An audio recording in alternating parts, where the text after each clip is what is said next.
আসসালামু আলাইকুম viewers, welcome to Tanzina's recipe. আশা করি আপনারা সবাই ভালো আছেন। আজ আমি আপনাদেরকে খুবই সহজ পদ্ধতিতে খুবই মজার একটি মিষ্টি তৈরি করে দেখাবো। তা হচ্ছে কালো জাম। আর কালো জাম খেতে সবাই পছন্দ করে। চলুন তাহলে শুরু করা যাক। প্রথমে চুলায় একটা হাঁড়ি বসিয়েছি, তার মধ্যে আমি 3 কাপ চিনি আর 4টি এলাচ দিয়েছি, আর তার মধ্যে দিয়ে দিচ্ছি 3 কাপ পরিমাণের পানি। তো আমি শিরাটা প্রথমে তৈরি করে নিচ্ছি। তো শিরাটা বলক এসেছে, এখন একটু নেড়ে ছেড়ে দিচ্ছি। আর শিরাটাকে জাল বেশি করব না, যেহেতু বলক এসেছে। আর এটাকে এখন আমি চুলাটা অফ করে রেখে দেব। তো এখানে আমি 1.5 কাপ গুঁড়া দুধ নিয়েছি। তো এটা আমি ডানো গুঁড়া দুধ নিয়েছি, যে কোনো ব্র্যান্ডের গুঁড়া দুধ নেওয়া যাবে, সমস্যা নেই। আর 2 টেবিল চামচ পরিমাণের সুজি দিয়েছি, 2 টেবিল চামচ ময়দা দিয়েছি, হাফ টিস্পুন থেকেও কম বেকিং পাউডার দিয়েছি। এটা দিয়ে মিক্সড করে নিয়েছি। এখন এখানে আমি 1 টেবিল চামচ পরিমাণের ঘি দিয়ে দিলাম, দিয়ে কষলিয়ে এটাকে আমি মিশিয়ে নিলাম। তারপর আমি লিকুইড দুধ দেব। তার আগে একটু ফুড কালার দিচ্ছি, রেড কালার।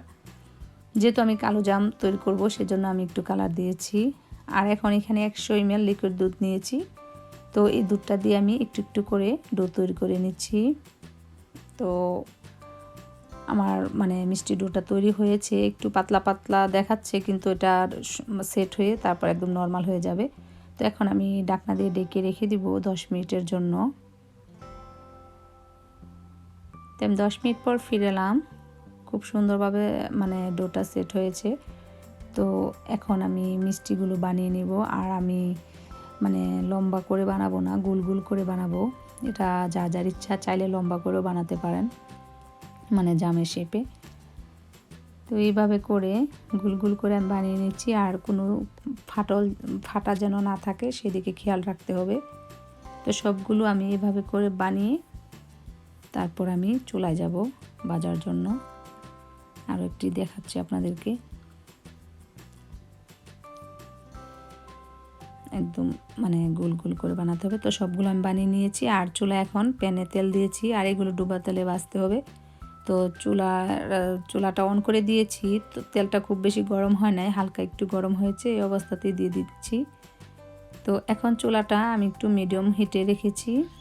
তো যখন এগুলো আস্তে আস্তে তেলের উপরে বেশি উঠবে, আর একটু উল্টে দিতে হবে হালকাভাবে, তখন চুলাটা মিডিয়াম থেকে একটু লো হিটে রেখে ধৈর্যের সাথে দাঁড়িয়ে মিষ্টিগুলোকে ভাজতে হবে।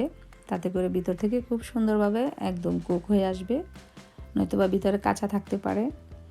তো একটু পরে এই পিঠ এভাবে করে নেড়ে ছেড়ে একটু উল্টে দিতে হবে, তাতে করে সব সাইড সুন্দরভাবে ভাজা হয়।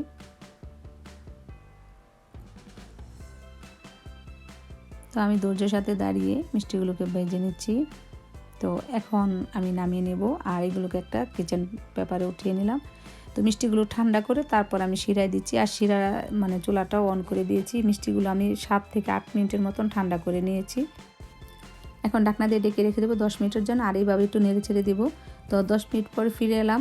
তো এখন একটু উল্টিয়ে পাল্টিয়ে দিচ্ছি মিষ্টিগুলোকে। তারপর আমি 2 ঘন্টার জন্য রেখে দেবো, চুলাটা অফ করে ঠান্ডা করে তারপর আমি মাওয়ায় গড়িয়ে নিব। তো এখন আমি শিরা থেকে মিষ্টিগুলোকে উঠিয়ে নিচ্ছি। মিষ্টিগুলো ঠান্ডা হয়েছে, খুব সুন্দরভাবে স্যুপ করেছে। তো এইভাবে করে আমি মাওয়া দিয়ে গড়িয়ে নিচ্ছি, তারপর পরিবেশন করে আপনাদেরকে দেখাচ্ছি। তৈরি হয়ে গেল আমার গুঁড়া দুধের কালো জাম মিষ্টি। আপনাদের যদি ভালো লাগে তাহলে আপনারা ট্রাই করতে পারেন। আর মিষ্টি খেতে কে না ভালোবাসে, সবাই ভালোবাসে। আমার কাছে খুবই ভালো লাগে কালো জামগুলো। তো আমার ভিডিওটি লাইক ও চ্যানেলটি সাবস্ক্রাইব করে সাথেই থাকুন। আমি একটা কেটে দেখাচ্ছি, ভিতরটা একদম রসে টইটুম্বুর, খুবই সফট হয়েছে। তো আজ এই পর্যন্তই। সবাই ভালো থাকুন, সুস্থ থাকুন। আল্লাহ হাফেজ।